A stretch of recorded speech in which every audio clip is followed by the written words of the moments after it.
১৬০০ শতকের হাঙ্গেরির এক প্রাসাদে বাস করত এলিজাবেথ বাথরি নামের এক নারী। সে ছিল এক রহস্যময় নিষ্ঠুর মানুষ, যার শখ ছিল তরুণী মেয়েদের অপহরণ করে নির্যাতন করা।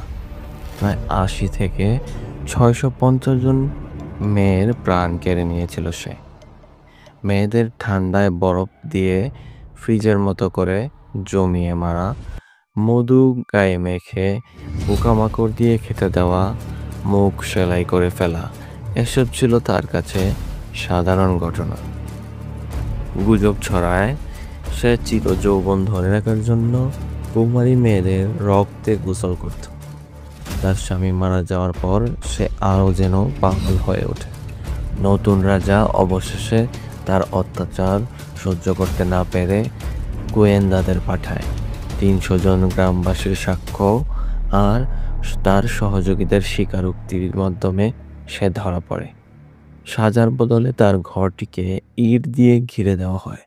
৪ বছর পর সে নিঃশব্দে সেখানেই মারা যায়।